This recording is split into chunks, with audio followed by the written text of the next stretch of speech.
하나님의 말씀 함께 보도록 하겠습니다. 오늘 하나님께서 우리에게 주시는 말씀은 역대상 21장 1절부터 30절입니다. 함께 하나님 말씀을 받들어 읽습니다. 사탄이 일어나 이스라엘을 대적하고 다윗을 충동하여 이스라엘을 계수하게 하니라. 다윗이 요압과 백성의 지도자들에게 이르되 너희는 가서 브엘사바에서부터 단까지 이스라엘을 계수하고 돌아와 내게 보고하여 그 수요를 알게 하라 하니, 요압이 아뢰되 여호와께서 그 백성을 지금보다 100배나 더하시기를 원하나이다.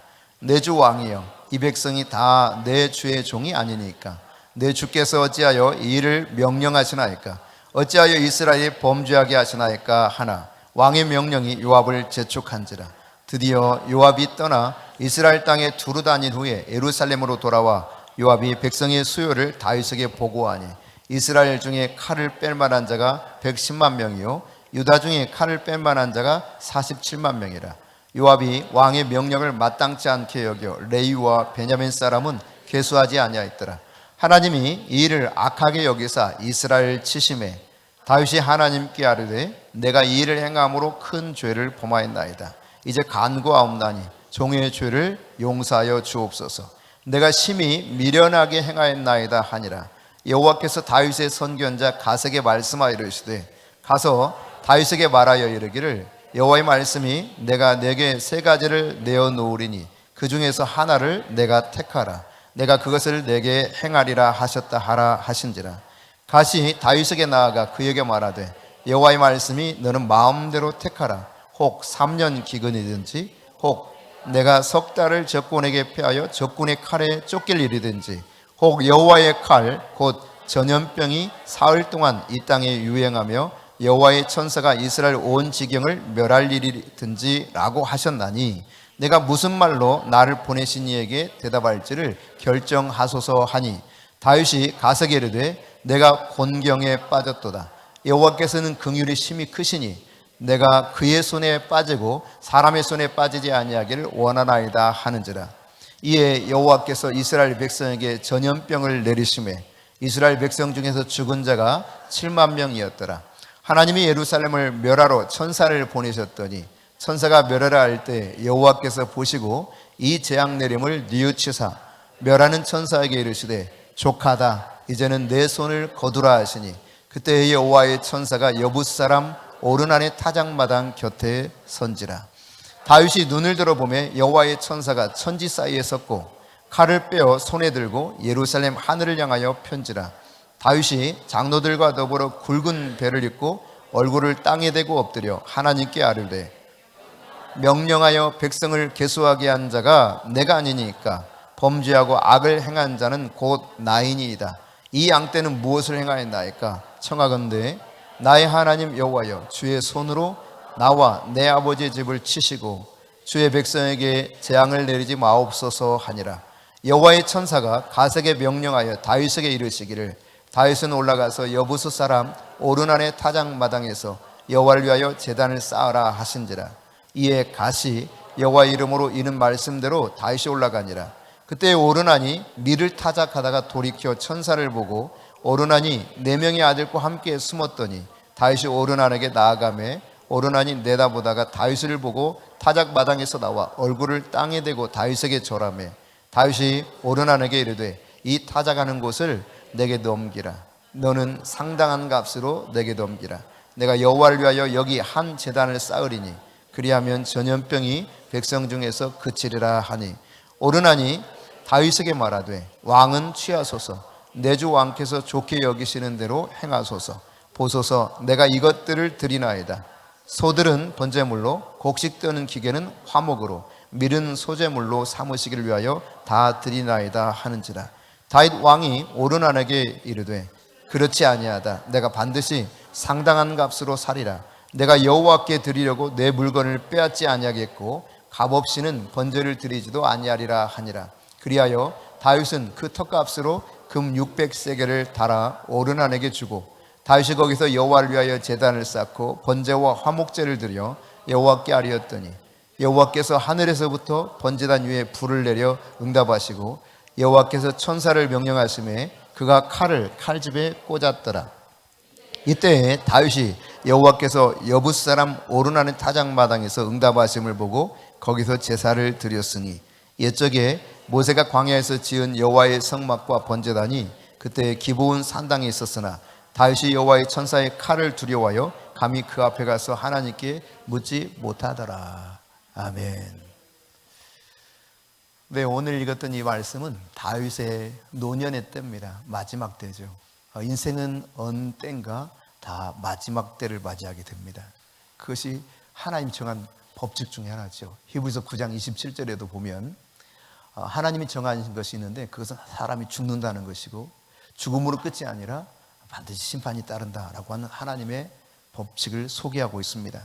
다윗이 이제 그가 젊은 시절 왕권을 잡았지만 이제는 노년이 되어서 마지막 때를 향해 가고 있는데 이제 역대상 23장 1절에 보면 다윗이 나이 많아서 늙었을 때 자기 아들 솔로몬을 왕으로 세우는 장면을 이어서 소개하고 있습니다. 젊을 때 보통 음란한 죄에 빠지기가 쉽죠. 다윗도 그랬습니다. 그는 좀 젊었을 때 이런 문제 때문에 자기의 충성스러운 장수였던 햇사람 우리아의 아내를 범하기도 하지 않았습니까? 그리고 이것을 좀 감추려고 그 우리아를 죽게 만드는 이런 기가 막힌 일도 범하는 것이 다윗입니다. 나이가 들어가면요, 어떤 문제가 또 우리에게 다가오냐면 명예를 통해서 들어오는 죄들이에요. 명예를 욕심내죠. 역대상 오늘 본문 1절, 2절 말씀 같이 읽어봅니다. 사탄이 일어나 이스라엘을 대적하고 다윗을 충동하여 이스라엘을 계수하게 하니라. 다윗이 요압과 백성의 지도자들에게 이르되 너희는 가서 브엘세바에서 단까지 이스라엘을 계수하고 돌아와 내게 보고하여 그 수요를 알게 하라 하니, 이처럼 명령을 내려요. 사탄이 충동했습니다. 다윗을 인구조사를 하게 합니다. 인구조사를 했던 결과는 우리가 다시 살펴보겠지만 7만 명이 죽는 엄청난 재앙이 있었습니다. 여러분, 우리가 알고 있는 것처럼 이 세상은 점점 종말을 향해 가고 있습니다. 세상은 반드시 끝이 올 것입니다. 그것이 하나님께서 말씀하신 내용이죠. 끝이 온다는 거예요. 그 끝을 향해서 가고 있는 거예요. 아무리 세상이 과학이 발달하고 우리 살기 좋은 시대가 된다 할지라도 점점 그 끝을 향해서 가고 있는 것은 어느 누구도 부인할 수 없는 것이 사실입니다. 성경을 잘 이해하지 못하고 믿지 못하는 사람들조차도 요한계시록 강의를 통해서도 여러분이 들으셨지만 기후를 연구하는 학자들도 곧 세상은 종말을 맞이할 것이다 이야기하는 것처럼, 얼마 전에도 어떤 사람을 만났는데 그런 이야기 하더라고요. 이 기후의 변화를 보면은 이 세상이 얼마 못 갈 것 같다, 이런 이야기를 하는 걸 제가 들었습니다. 여러분, 세상은 끝이 옵니다. 그것이 하나님이 정해놓은 이 세상의 원리죠. 그뿐만 아니라 개인적인 종말이 있다는 사실이에요. 설령 내가 사는 날 동안 세상의 종말이 오지 않는다 할지라도 우리 인생은 점점 마지막을 향해서 가고 있습니다. 죽음이 우리 앞에 있는 것이죠. 그러니까 사실 인간은요, 잘 죽기 위해서 사는 거예요. 옆 사람에게 잘 죽기 위해서 우리 살아가는 겁니다. 여러분이 인정하든 인정하지 않든 사실입니다. 우리 잘 죽기 위해서 살고 있는 겁니다. 그것을 어떻게 준비하는가가 참 중요한 거거든요. 나이가 어리든 많든 건강하든 몸이 병약하든 부자든 가난한 사람이든 권력이 있든 없든 명예가 있든 없든 지식이 많든 적든 분명한 사실은 죽어간다는 사실이에요. 근데 그때를 아무도 알 수가 없어요. 이 개인의 종말을 알 수 있는 사람이 아무도 없습니다. 그런 가운데 우리가 살아가고 있는데 우리의 마지막 삶이 정말 중요하죠. 마지막을 어떻게 살았느냐에 따라서 인생에 대한 평가가 달라지는 경우가 참 많습니다. 사람을 죽이고 그 인생 마지막 하면 살인자로서 낙인 찍히고 끝이 나겠죠. 그러나 여러분, 독립운동을 하다가 죽었던 유관순 누나, 누나라니까 이상하지만 할머니지 뭐. 유관순 누나 10살하고 그 이름 붙여지지 않았습니까? 그러니까 내가 어떻게 마지막을 맞이하는가, 이게 참 중요한 거예요. 오늘 다윗이 인생의 마지막 그 시기에 쭉 가면서 우리가 방금 읽었던 것처럼 큰 실수를 하게 됩니다. 바로 인구조사를 한 것입니다. 여러분, 인구조사한 것이 뭐 그렇게 대단하게 문제가 될 수 있는가? 사실 이 인구조사를 하게 된 동기가 뭐냐? 동기. 다윗은 좀 자랑하고 싶었어요. 내가 이 많은 거대한 나라를 만들었고 내 수하에 있는 장정들이 싸움에 나갈 그런 장정들이 얼마나 많은가? 내가 얼마나 이런 강대한 나라를 만들었는가?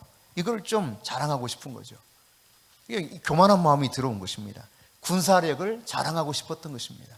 교만에 빠진 것이죠. 바로 이것이 문제가 되었는데, 이런 문제 속에서 갓 선지자를 통해서 하나님께서 뭘 원하시는가를 다윗에게 전달하고 있어요.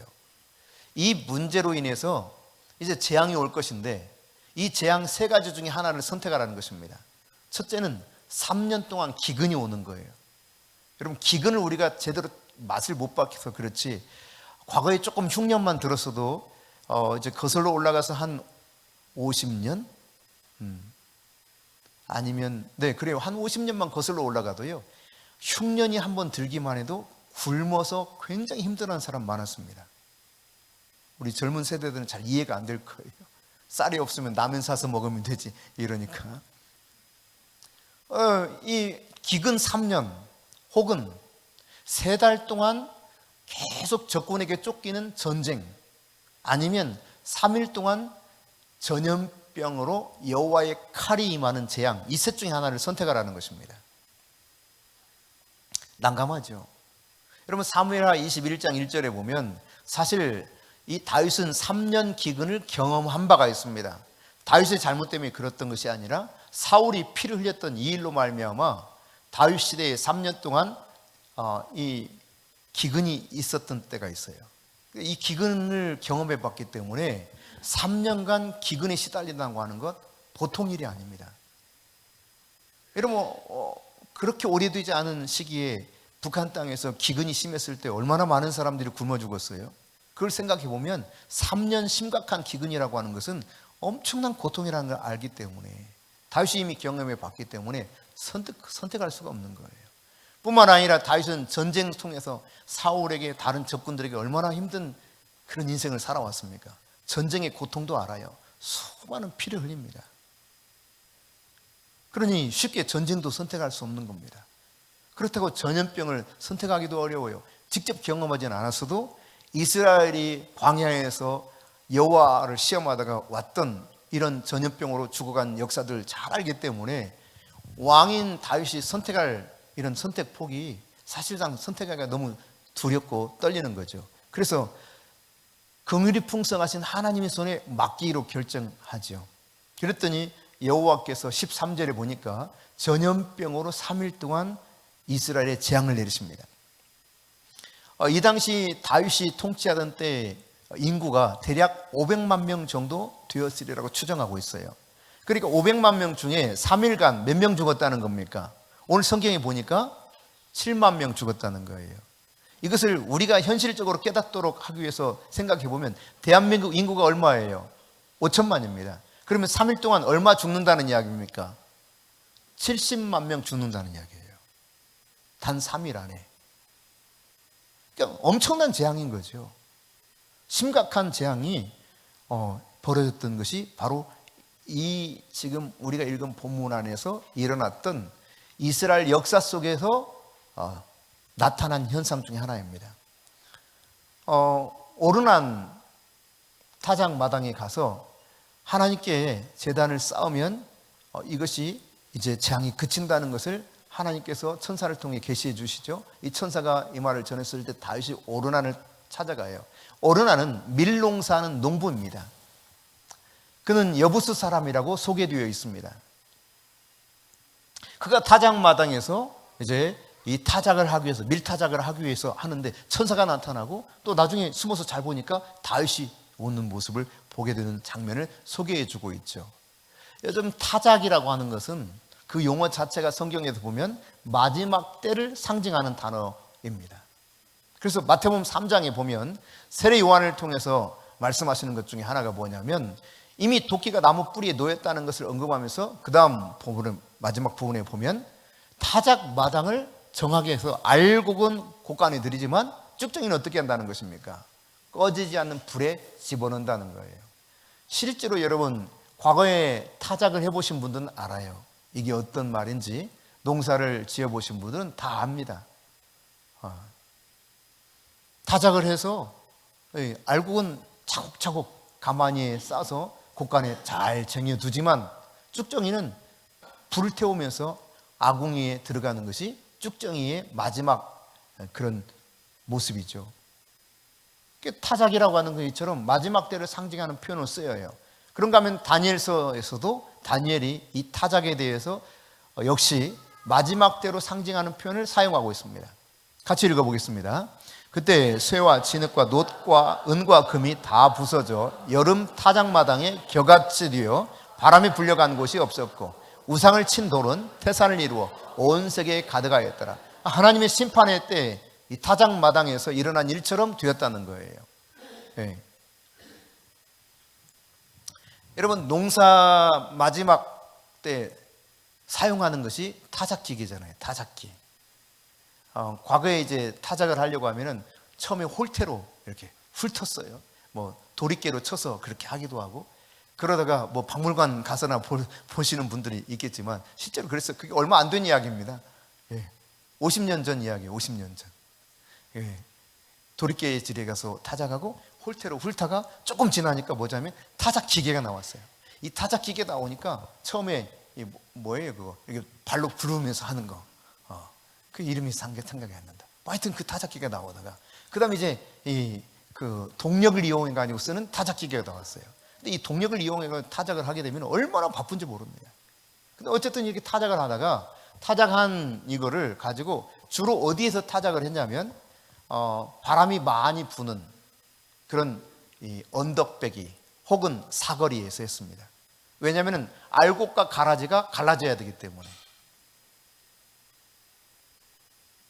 그래서 나중에는 이제 그 선풍기가 있으면서 선풍기를 틀어놓고 타작도 했거든요. 보리 타작하다 보면은 막 거꾸러운 그 보리 이삭이 막 온몸에 들어가가지고 정말 짜증나고 힘든 땀 삐질삐질 흘리면서 그래도 정신없이 타작을 막 해야 되는 이런 상황들이 있었거든요. 근데 타작이라고 하는 것은 알곡은 차곡차곡 잘 쌓여서 곡간에 들어가지만 쭉정이는 불구덩이에 들어간다는 사실을 분명히 알아야 됩니다. 알곡과 쭉정이가 갈라지는 곳, 그게 타작마당이에요. 타작마당. 여러분 사실 이 마지막 때를 상징하고 있는 타작 혹은 타작마당 이 내용들을 우리가 살펴보면서 우리가 반드시 마지막 때 타작마당에 설 때가 온다는 사실을 깨달아야 됩니다. 예수님께서도 이 사실을 언급했거든요. 천국에 관한 비유를 가장 많이 했던 곳이 마태복음 13장인데 이 마태복음 13장 29절부터 30절을 같이 읽어봅니다. 주인이 이르되 가만두라 가라지를 뽑다가 곡식까지 뽑을까 염려하노라. 둘 다 추수 때까지 함께 자라게 두라. 추수 때에 내가 추수꾼들에게 말하기를 가라지는 먼저 거두어 불사르게 단으로 묶고 곡식은 모아 내 곡간에 넣으라 하리라. 분명히 이때가 온다는 거죠. 예수님께서 그냥 똑같이 자라가고 있지만 논에서 자라가고 있지만 비슷비슷해요. 모양도. 근데 가라지가 더 잘 자라거든요. 근데 내버려 두라는 거. 어느 때까지? 타작할 때까지, 수확할 때까지, 추수할 때까지. 그때 이제 마지막 갈라져서 곡간에 가는 것도 있지만 불사르게 내어주는 그것도 있다는 사실을 언급하고 있습니다. 오늘과 신앙생활하고 교회를 다닙니다만 이처럼 우리 안에는 마지막 타작하는 순간 갈라질 수 있다는 사실을 깨달아야 돼요. 예수님 뭐라고 그랬습니까? 두 사람이 맷돌을 갈다가 어떻게 된다고요? 한 사람은 데려감을 당하지만 한 사람은 버림을 당한다는 거예요. 이게 마지막 때를 이야기합니다. 추수 때 똑같은 상황이 벌어지는 것입니다. 오늘 하나님께서는 세상에 돌아가는 모든 일들을 바라보면서 이 마지막 때 추수할 모습처럼 살피고 있다는 사실을 깨달아야 됩니다. 그러니까 판단하고 계시는 거죠. 우리가 세상을 살면서 좀 답답하고 힘든 일 중에 하나가 악한 사람들이 잘 되는 거. 그들은 죽을 때까지도 편안하게 사는 모습을 볼 때 참 마음이 힘들 때가 많습니다. 그런데 아무 일도 일어나지 않아요. 오히려 저들이 계속해서 잘 사는 것 같아요. 하지만 분명한 사실은 마지막 때 하나님이 타작마당에서 알곡과 가라지를 가르는 것처럼 그분이 늘 살펴보고 계시면서 불꽃 같은 눈으로 감찰하시면서 그분의 공의의 기준에 따라서 판단하시는 때가 온다는 사실이에요. 알곡과 가라지는 가라지로 갈라지는 때가 온다는 사실입니다. 이걸 깨달아야 됩니다. 그러므로 여러분, 우리가 항상 순간순간이 사실 타작마당에 살고 있는 거예요. 하나님의 판단의 눈빛에서 벗어날 수가 없습니다. 오늘 오르난의 타작마당, 이곳이 나중에 어떻게 되었습니까? 솔로몬 시대에 여기에 성전이 서게 됩니다. 타작마당은 심판의 자리예요. 곳간에 들어가느냐, 불구덩이에 들어가느냐. 근데 이 심판의 자리가 하나님의 성전이 되었다. 좀 의미심장하죠. 그러니까 우리가 아주 기쁜 타작을 해가지고 막 추수하는데 그때 이게 갈라지는 역사가 일어나고 거기에 하나님의 성전이 섰다라고 하는 것을 생각해 보면 매일의 삶이 정말 하나님 앞에서 내가 감출 수 없는 우리의 삶을 살아가고 있을 뿐만 아니라 판단하시는 그분 앞에서 내가 살고 있다는 것을 염두에 두는 가운데 깨어 있어야 될 것입니다. 늘 또한 주님의 그 자비하심 아래 나아가서 주의 보혈을 의지해서 우리의 죄를 자백하고 사함을 받는 가운데 담대하게 하나님 앞에 다시 서야 될 줄 믿습니다. 여러분, 오르난의 타작마당에 대한 이야기가 오늘 본문에 쓰여 있는데 이것은 다윗의 마지막 때 이야기일 뿐만 아니라 수수의 그 마지막 농사의 마지막 때 이야기를 하고 있죠. 뿐만 아니라 여기에 천사가 나타나요. 천사가 마지막 때 어떻게 활동하는가가 오늘 본문을 통해서 우리에게 또한 가르쳐주고 있는 말씀 가운데 하나입니다. 자, 15절 16절 같이 한번 읽어보겠습니다. 시작. 하나님이 예루살렘을 멸하러 천사를 보내셨더니 천사가 멸하려 할 때 여호와께서 보시고 이 재앙 내림을 뉘우치사 멸하는 천사에게 이르시되 족하다. 이제는 내 손을 거두라 하시니 그때 여호와의 천사가 여부스 사람 오르난의 타작마당 곁에 선지라. 다윗이 눈을 들어보매 여호와의 천사가 천지 사이에 섰고 칼을 빼어 손에 들고 예루살렘 하늘을 향하여 편지라.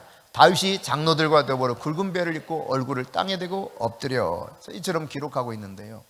그러니까 천사가요 천지 사이에 섰다는 거예요. 하늘과 땅 사이 중간에 딱 서 있는데 칼을 쫙 빼어 들고 서 있는 겁니다. 무엇을 하기 위해서 그렇습니까? 심판하기 위해서. 그러니까 죽일 자가 누군지 살릴 자는 누군지 이것을 살펴보면서 지금 천사가 하나님의 명령을 대기하고 있는 상태예요. 그런 상태, 굉장히 긴장감이 들겠죠. 만약 이걸 극으로 한다면 아주 음악이 굉장히 이해되시죠? 네, 그런 음악이 쫙 흐를 거예요.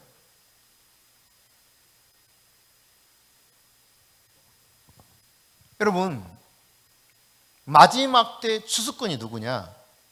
예수님께서 성경을 통해서 우리에게 가르쳐주는 것은 천사들이라고 그랬습니다. 자, 마태복음 13장 36절부터 43절까지 한번 같이 읽어보겠습니다. 이에 예수께서 무리를 떠나사 집에 들어가시니 제자들이 나와 이르되 밭에 가라지의 비유를 우리에게 설명하여 주소서. 대답하여 이르시되 좋은 씨를 뿌리는 이는 인자요 밭은 세상이요 좋은 씨는 천국의 아들들이요 가라지는 악한 자의 아들들이요 가라지를 뿌린 원수는 마귀요 추수 때는 세상 끝이요 추수꾼은 천사들이니 그런즉 가라지를 거두어 불에 사르는 것 같이 세상 끝에도 그러하리라. 인자가 그 천사들을 보내리니 그들이 그 나라에서 모든 넘어지게 하는 것과 또 불법을 행하는 자들을 거두어내어 풀무불에 던져 넣으리니 거기서 울며 이를 갈게 되리라. 그때 의인들은 자기 아버지 나라에서 해와 같이 빛나리라. 귀 있는 자는 들으라. 이 성경이 말씀하고 있는 거예요. 마치 추수 때에 알곡과 가라지가 갈라지는 것처럼 마지막 때 추수꾼이 누구냐? 천사라는 것입니다.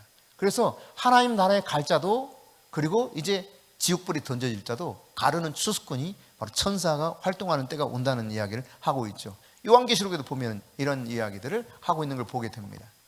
여러분, 그러니까 이 오르난의 타작마당의 이야기는 사실 구약의 내용들이 신약의 본보기, 마지막 때를 보여주는 모습이기도 하죠. 거울이요 본보기가 되는 것이 다 구약의 이야기들 아닙니까? 그러니까 오르난의 타작마당도 신약 성경에 나온 내용들을 가르쳐주는 모습이죠. 그러니까 마지막 때를 우리에게 보여주는 것이 바로 오르난 타작마당에서 추수하는 모습인 거예요. 그러니까 인구조사를 펼쳤던 이 결과로 말미암아 세 가지 재앙 중에 하나를 선택하라고 하지 않았습니까? 그것을 다시 떠올려 보면 3년간 뭐가 오도록? 기근이 오도록 하든지, 아니면 3달 동안 전쟁을 하게 하든지, 아니면 3일 동안 전염병이 와서 여호와의 칼이 치도록 하든지, 이 셋 중에 하나를 고르라 그랬잖아요. 선택해야 되는 겁니다. 마지막 때 사실은 하나님께서 세상에 주는 재앙이 바로 이거예요. 누가복음 21장 10절부터 11절에도 이 사실을 분명하게 밝히고 있죠. 예, 처처에 기근이 있을 뿐만 아니라 민족과 민족이 싸우는 일이 계속 있습니다. 그리고 기근이 심해지고, 그리고 거기에 또 어떤 일이 있습니까? 전염병이 온다는 사실을 예수님께도 분명히 밝혀주고 있어요. 그러니까 마지막 때는 이 세 가지가 계속될 겁니다. 여러분, 끊임없이 이 문제는 인류를 괴롭힐 것입니다. 기근의 문제, 전쟁의 문제, 그리고 전염병. 성경을 통해서 재앙을 내리시는 하나님의 세 가지 기준, 종목이라고 표현하기도 그렇고, 세 가지 종류, 세 가지 종류죠. 뭐 우리가 기근을 잘 겪어보지 않아서 이 굶주림의 고통을 잘 알지 못합니다. 그러나 여러분, 저개발 국가 60%는요 못 먹어서 영양실조로 시달리고 있습니다. 제가 다녀왔던 탄자니아 사람들도 대부분 하루에 한 끼를 먹었어요. 한 끼. 옥수수에다가 풀 뜯어서 이게 끓여서 먹는. 방글라데시 같은 경우만 하더라도 하루에 굶어 죽는 사람이 1000명이라 그럽니다. 지구 전체 하루에 굶어 죽는 사람이 몇 명이냐? 여러분, 놀랍게도 10,000명이 굶어 죽습니다. 지구상에서 하루에 10,000명이 굶어 죽어요. 우리 너무 넘쳐나가지고 뭐 처리를 못하죠. 미국의 경우는 개나 고양이가 먹어치우는 하루 식량이 300만 톤이라 합니다. 여러분, 그러니까 개에게 고양이에게 주는 양식은 있는데 사람에게 주는 양식은 모자라요. 이게 지금 현실이에요. 좀 심각한 문제라고 생각합니다. 개 호텔도 등장하고, 잘 아시겠지만, 과거에 제가 96년도에 유럽을 갔을 때 개 호텔이 있는 걸 보고 참 별일도 다 한다. 그랬는데 대한민국에 개 호텔이 등장했어요. 그런데 이제는 개들도 장례식을 치러주잖아요. 장례식을 치를 뿐만 아니라 개 죽었다고 부고도 보냅니다. 부고. 혹시 여러분 개 부고 받아보신 분 있어요? 아직 저는 못 받아봤는데 제 주변에 개를 기르면서 막 하는 사람들이 별로 없어서 그런지 모르겠지만, 근데 제가 듣는 이야기는 개 부고장을 보내는데 거기 오지 않으면 아주 애를 먹는답니다. 관계가 깨진대요. 사업하는 사람은 특히 더 어렵답니다. 그래서 개 부고장이 오면 꼭 참여해야 된다는 거예요. 이런 시대에 살아가고 있어요. 사람은 굶어 죽는데 하루에 말이죠 10,000명이 굶어 죽어요. 그러니까 기근이 점점 심해지고 있는 겁니다.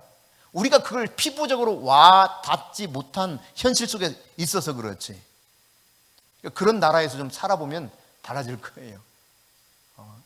여러분 좀 그런 나라에 가서 한번 살아보고 싶지 않으세요? 제가 보내드릴게요. 비행기 티켓 제가 끊어드릴게요. 전쟁이 계속됩니다, 여러분.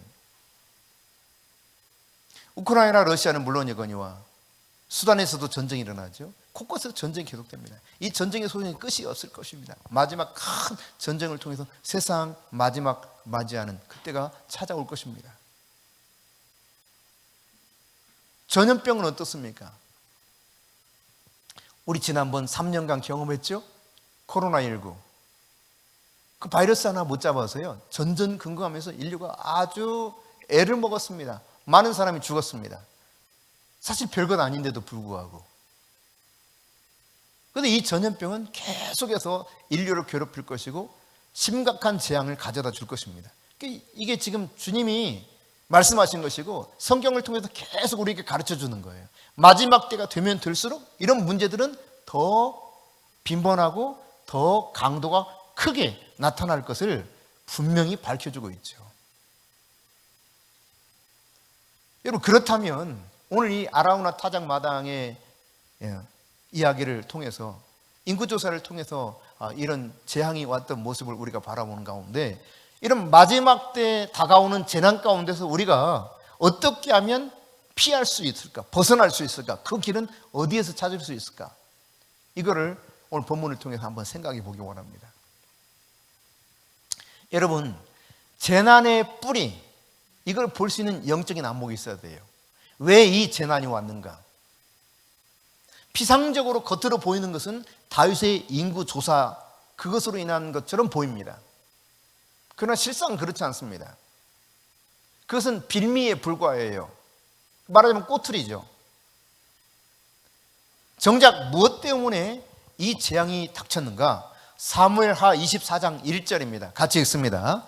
여호와께서 다시 이스라엘 향하여 진노하사 그들을 치시려고 다윗을 격동시키사 가서 이스라엘과 유다의 인구를 조사하라 하신지라. 무엇 때문에 그렇다는 것입니까? 이스라엘 백성들을 향한 진노 때문에 그렇다는 거예요. 다시 말해서 이스라엘 백성들의 죄 때문에 그렇다는 것입니다. 그 다윗의 마음을 충동시키고 격동시킨 거예요. 사탄을 통해서. 백성들이 하나님을 화가 나게 했다는 이야기죠. 이것이 근본적인 문제라는 것입니다. 그래서 하나님께서는 두 가지를 사용한 거예요. 첫째, 사탄. 두 번째, 다윗. 사탄이 막 충동질하게 만들고 다윗이 여기에 격동돼 가지고 순간 교만에 빠져 가지고 인구조사하게 만드는 것입니다. 왜냐하면 백성들을 지금 하나님께서 깨우쳐 주기 위한 재앙을 내리시기 위해서. 겉으로는 다윗의 교만이 문제가 되었습니다만 실질적인 문제의 배경이 뭐냐? 그 뿌리가 뭐냐? 백성들의 죄라는 거예요. 죄. 그래서 어떻게 되었습니까? 이 전염병으로 7만 명이 죽었다니까요. 7만 명이. 그러니까 우리가 다윗의 실수로 인해서 7만 명이 희생당했다고 볼 수 있습니다만 전혀 그게 아니라는 이야기입니다.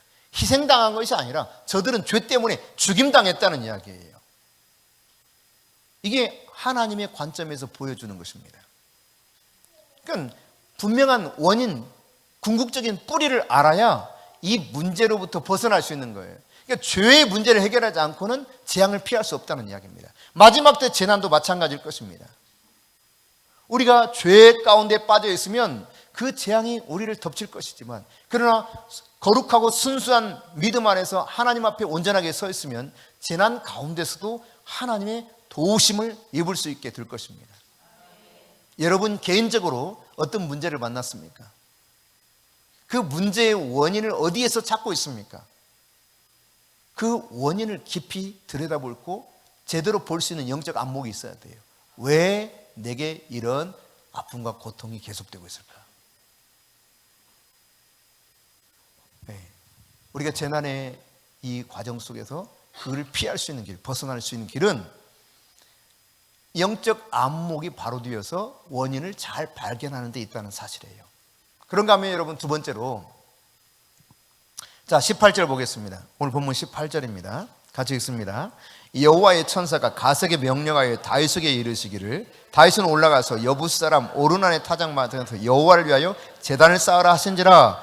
그러니까 천사가 가석에 하나님의 메시지를 주었고 이걸 이제 가서 다시 이제 전달하는 장면을 보게 돼요. 여부스 사람 오르난의 타작마당에 가지고 제단을 쌓으라는 거예요. 자, 그랬더니 어떻게 합니까? 자, 19절부터 22절입니다. 시작. 이에 갓이 여호와 이름으로 이른 말씀대로 다윗에게 올라가니라. 그때에 오르난이 밀을 타작하다가 돌이켜 천사를 보고 오르난이 4명의 아들과 함께 숨었더니 다윗이 오르난에게 나아가며 오르난이 내다보다가 다윗을 보고 타작마당에서 나와 얼굴을 땅에 대고 다윗에게 절하며 다윗이 오르난에게 이르되 이 타작하는 곳을 내게 넘기라. 너는 상당한 값으로 내게 넘기라. 내가 여호와를 위하여 여기 한 제단을 쌓으리니 그리하면 전염병이 백성 중에서 그치리라 하니. 자, 여러분 천사가 나타나는데 막 두려워서 숨어요.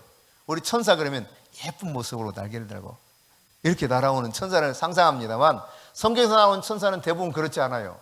지금 이 천사도 그렇습니다. 다 칼을 빼고 있는 천사가 나타나잖아요. 얼마나 깜짝 놀랐겠어요. 그래서 4명의 아들과 그냥 후다닥 도망쳐서 숨어 있는 거예요. 근데 그 뒤에 보니까 다윗이 와요. 그리고 다윗이 오니까 오르난이 나와서 다윗을 맞이하죠. 그러다 다윗이 말합니다. 하나님이 지금 천사를 통해서 말씀해 주셨는데 이 너의 타작마당을 사서 여기서 제단을 쌓으라 한다. 그래야 전염병이 그친다고 하니 이걸 좀 나한테 팔아라 하는 겁니다. 자, 그랬더니 23절이에요.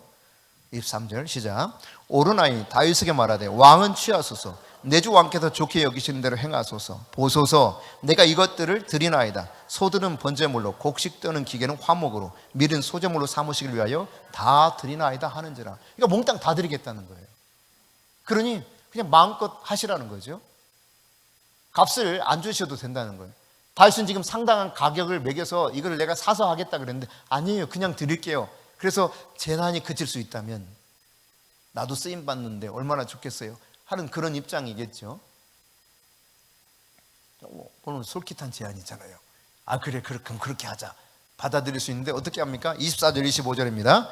다윗 왕이 오르나에게 이르되 그렇지 아니하다. 내가 반드시 상당한 값으로 사리라. 내가 여호와께 드리려고 내 물건을 빼앗지 아니하겠고 값없이는 번제를 드리지도 아니하리라 하니라. 그리하여 다윗은 그 턱값으로 금 600세겔을 달아 오르난에게 주고 그래서 그냥 그렇게 해. 내가 그냥 너에게 그냥 값없이 받아가지고 그렇게 제단을 쌓지 않겠다는 거예요. 여기에 상당한 가격을 분명히 대가를 지불하겠다는 것입니다. 여러분 우리는 어떤 일이 닥치고 그 문제가 해결되기 원할 때 주로 아유 하나님 좀 봐주시면 안 돼요. 지금까지도 힘들었는데 또 대가를 치러야 돼요. 여러분 어때요? 뭐 이런 마음 갖지 않을까요? 지금까지도 좋게요. 내가 뭔 대가까지 치르면서 해야 돼요. 하나님 진짜 이러시면 안 돼요. 혹시 그런 마음과 태도로 하나님 앞에 나가지 않습니까? 여러분 죄값은 반드시 대가를 치러야 됩니다. 그게 성경적인 이야기예요. 남에게 피해를 입혔을 때도 대가를 치르도록 하고 있죠. 단순히 재물만 드리라고 하는 것이 아니라 피해를 입힌 대상자에게 찾아가서 5분의 1 더해서 주라는 거예요. 이자 20% 더해가지고 주라는 겁니다. 고금리입니다. 고금리. 여호와의 성물을 범했을 때도 마찬가지입니다. 5분의 1 대가를 지불해서 갖다가 드리라는 거예요. 이 재앙이 그치게 될 때에 너가 그렇게 준다고 하는데 나는 분명하게 대가를 치르겠다는 것이죠. 그래서 어떻게 했습니까? 그 땅값을 금 600세겔을 지불하고 사서 거기에 제단을 쌓았다라고 말합니다. 다윗은 그냥 제단 쌓으려고 하지 않았습니다. 공것으로 먹지 않았다 이 말입니다. 대가를 지불해서 대가를. 헌신하는 예배가 필요하다는 이야기입니다. 예배는 나 자신을 몽땅 드리는 그런 가장 귀하고 가치 있는 것을 드리는 것이 예배입니다. 하나님 앞에 제단을 쌓을 때 그냥 드리는 게 아니에요. 나의 가장 가치 있는 소중한 것, worship이라고 했을 때 이 worship은 가치 있는 것을 드리는 것을 말하는 것입니다. 프로스큐네오, 예배라고 하는 단어가 바로 그런 거예요. 영어로는 worship으로 되어 있거든요. 가치 있는 것, 가장 가치 있는 것을 내가 드리는 거다. 지금 하나님께서 이 재난이 그치게 하는 방법을 제단을 쌓아라, 즉 예배를 드리라는 건데 예배를 드릴 때 다윗은 아주 값비싼 대가를 지불하면서 헌신하는 예배를 드렸다는 이야기입니다. 오늘 우리가 어떻게 하면 우리 앞에 닥쳐있는 이런 문제들로부터 우리가 자유롭게 될 수 있는가를 보여주고 있는 것이죠. 자, 그렇게 대가를 지불하고 하나님 앞에 번제단을 쌓는데 26절 27절입니다. 시작. 다윗이 거기서 여호와를 위하여 제단을 쌓고 번제와 화목제를 드려 여호와께 아뢰었더니 여호와께서 하늘에서부터 번제단 위에 불을 내려 응답하시고 여호와께서 천사를 명령하심에 그가 칼을 칼집에 꽂았더라. 아멘. 이제 재앙이 끝이 난 겁니다. 딱 사람을 죽이던 칼을 딱 꽂았어요. 어떻게 해서요? 대가를 지불하는 예배를 드렸을 때. 여러분 분명히 대가 지불하는 삶이 우리에게 필요하다는 것을 기억하십시오. 이런 책 제목이 있습니다. 쉬운 예수는 없다. 누가 없다고요? 쉬운 예수 없어요. 사실 우리는 너무 값싸게 복음을 취급하는데 값싼 복음 없습니다. 복음은 너무 비싸서 우리가 도무지 값을 치를 수 없기 때문에 하나님이 거저 선물로 주신 게 복음이에요. 복음. 근데 이 엄청난 값의 복음을 거저 주었는데 사람들은 아주 공짜처럼 여겨요. 물론 공짜로 주셨죠. 그럼 하나님이 다 대가를 지불하신 거예요. 우리가 하나님 앞에 예배할 때도 여러분 대가를 지불하는 것입니다. 우리의 삶에 있어서 대가를 지불하는 삶이 따르지 않으면 우리 앞에 문제 속에서 계속 헤어나지 못할 수 있다는 사실입니다. 오늘 오르나는 타작마당의 이야기를 통해서 다윗의 마지막 때 어땠는가를 살펴봤습니다. 농작물을 기를 때 마지막 때의 모습, 추수하는 모습을 살펴보는 가운데 이 재난 상황 속에서 마지막 때 하나님이 부르시는 천사가 어떻게 활동하는가도 보았습니다. 마지막 때 여러분 천사를 통해서 추수할 것입니다. 하나님의 나라 갈 수 있는 영혼들, 그리고 저 지옥불에 떨어질 영혼들을 천사를 통해 구별하시고 추수하는 때가 올 것입니다. 우리가 이 마지막 때 다가오는 재난을 잘 피하기 위해서는 그 문제의 본질적인 원인이 어디 있는가 분별할 줄 아는 영적 안목이 있어야 될 뿐만 아니라 그 문제를 초래했던 여기에 대한 대가를 지불하고 하나님 앞에 헌신한 예배를 드릴 때 우리가 재난에서부터 자유롭게 또한 하나님의 은혜를 마음껏 풍성하게 누릴 수 있는 복된 삶이 있을 줄 믿습니다.